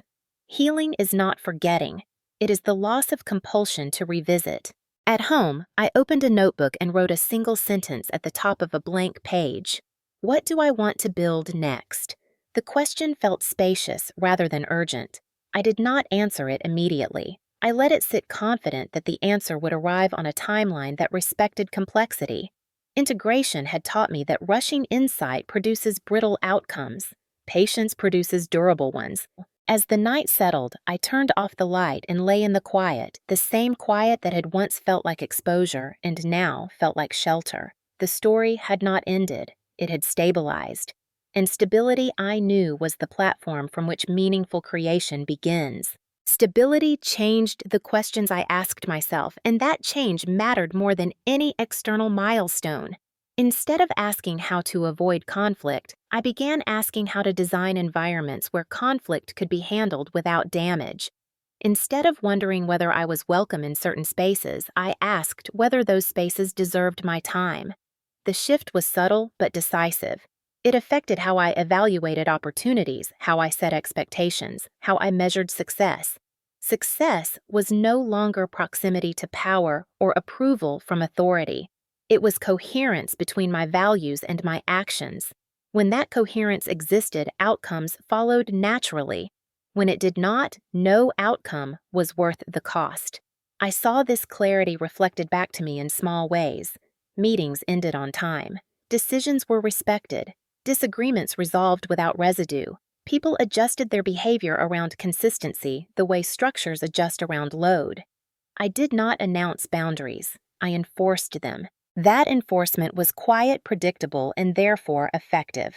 Outside of work, I noticed the same principle apply to relationships. I no longer over-explained preferences or apologized for needs that were reasonable. When someone reacted poorly, I did not rush to manage their feelings. I let the reaction stand as information. Information simplifies choices. Some connections deepened as a result. Others fell away without drama. Loss when chosen feels different from loss imposed. It feels clean. I spent more time alone without interpreting it as isolation. Solitude became generative rather than defensive. In that space, I began outlining a long-term project that had nothing to do with proving competence and everything to do with curiosity. The work required patience, iteration, and tolerance for ambiguity. It suited me. I built a schedule that respected energy rather than appearances, working in focused blocks, resting without guilt. Guilt had once been the tax I paid for rest. That tax no longer applied. I understood now that exhaustion masquerades as dedication only in systems that benefit from depletion. As months passed, I received occasional updates about the old circle through social drift. None carried urgency. None required response. I noticed how neutral my reactions had become. Neutrality is not indifference. It is freedom from compulsion. The dinner that had once loomed as a defining trauma now felt like a case study I could analyze without reliving. The slap, the envelope, the pressure tactics were facts, not identities. They described what happened, not who I was. That distinction mattered. Identity anchored in events is brittle. Identity anchored in principles is durable. One evening, while reviewing notes for my project, I caught myself smiling at a paragraph that articulated something I had struggled to name for years, that dignity is procedural. It lives in how decisions are made, not just in what decisions are reached. That insight reframed the entire experience. The dinner had violated dignity not only through violence, but through process, through coercion, speed, and public pressure. My response had restored dignity by insisting on proper channels, documentation, and time. The contrast was instructive. Systems that bypass process to secure outcomes reveal their weakness.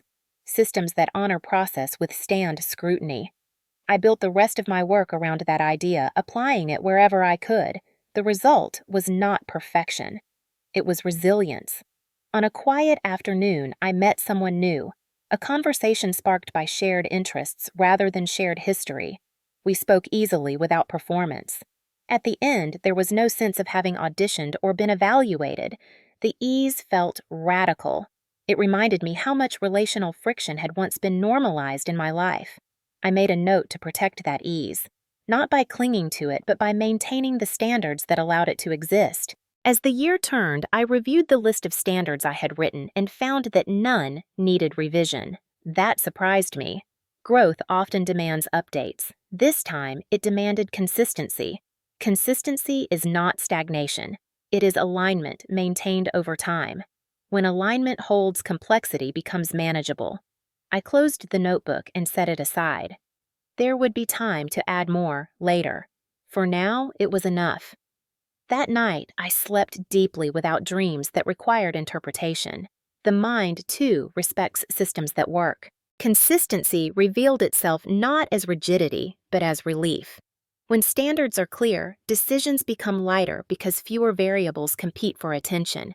I noticed this in how quickly I could now assess situations that once would have pulled me into analysis paralysis. I asked simpler questions and trusted the answers when they arrived. Does this align? Does this require me to diminish myself to proceed? Is the process sound? If the answer to the last was no, I declined regardless of how attractive the outcome appeared. This approach did not make life smaller, it made it cleaner. The absence of internal debate freed energy for work that mattered. I finished the long-term project I had been nurturing, refining it through several quiet iterations until it felt complete. Completion did not come with fanfare. It came with a sense of rightness, the same feeling I had when boundaries held without confrontation. I shared the work selectively, not to test its worth, but to see whether it served its purpose. It did. That was enough. Around this time, I was invited to participate in a panel discussion about ethics and decision-making.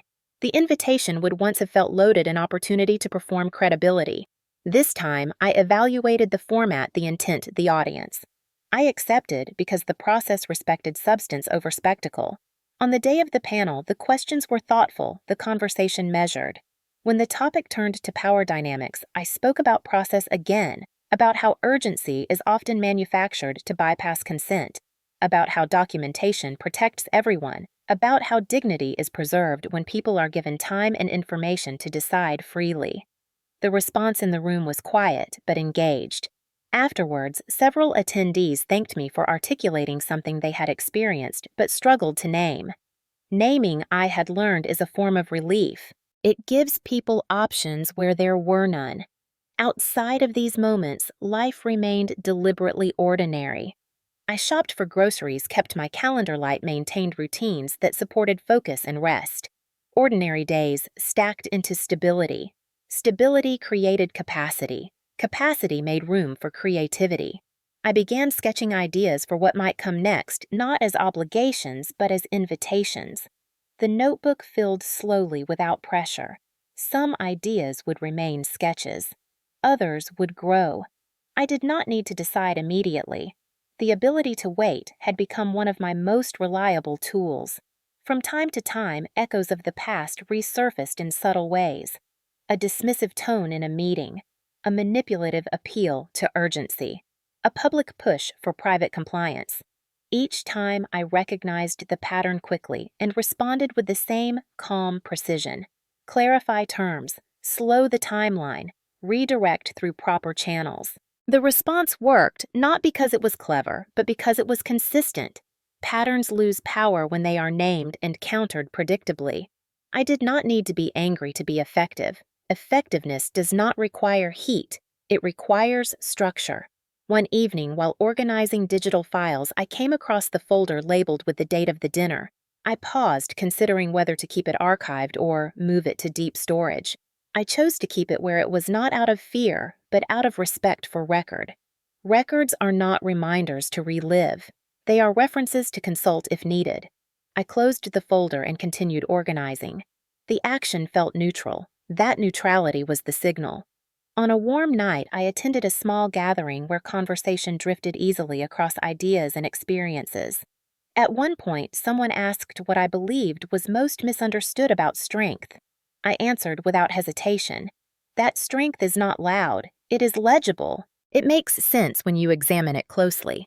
It does not rely on intimidation or speed. It relies on clarity and follow-through. The group nodded the idea landing without resistance.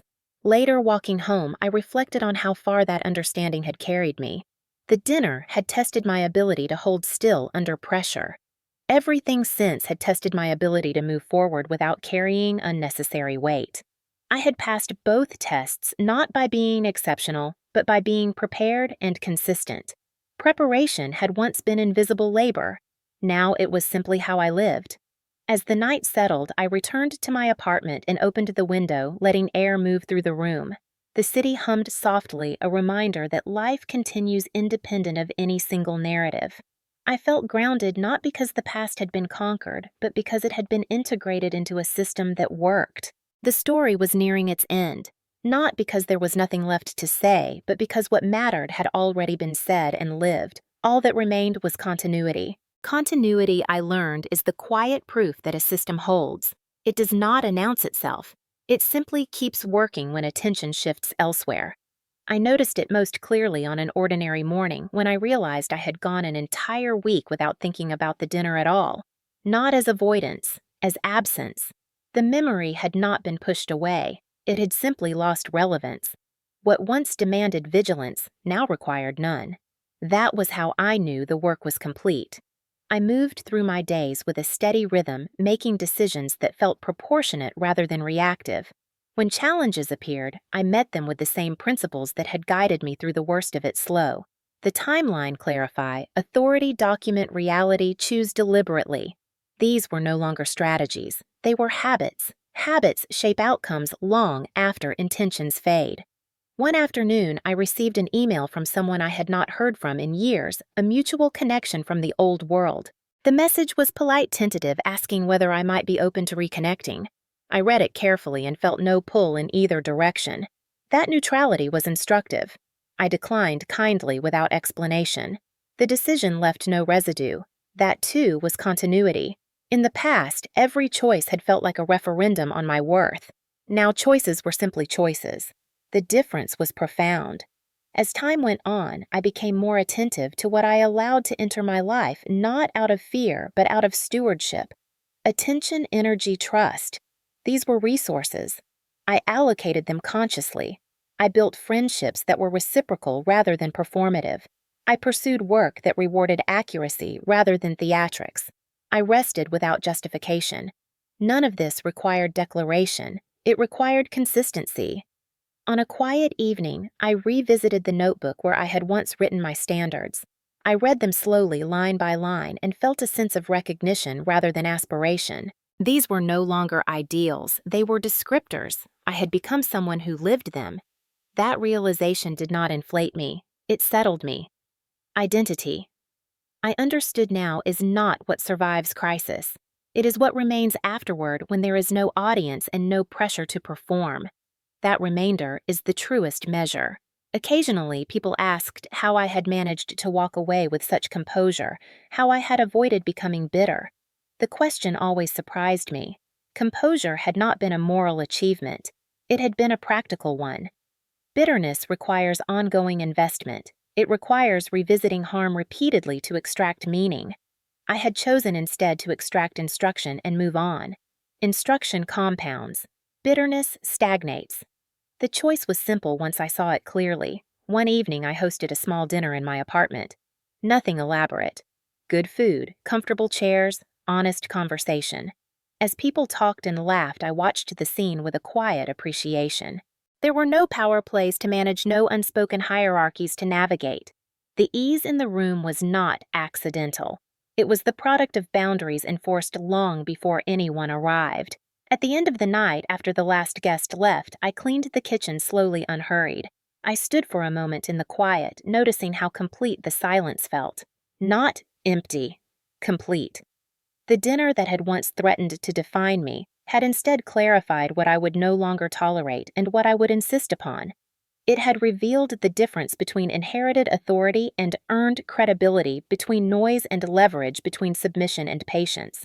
Those distinctions had reshaped my life in ways that extended far beyond that single night. I did not think of Margaret often anymore. When I did, it was without anger. She had played her role. So had Ethan. Their actions had taught me something essential: that dignity is not granted by those who benefit from its absence. It is claimed through structure foresight in the refusal to be rushed into agreement. As I turned off the lights and prepared for bed, I felt no need to rehearse the past or plan defenses for the future. The systems I had built did that work for me. That was the final lesson. When you design your life with intention, you do not need to fight every battle. You choose which ones matter, and you arrive prepared.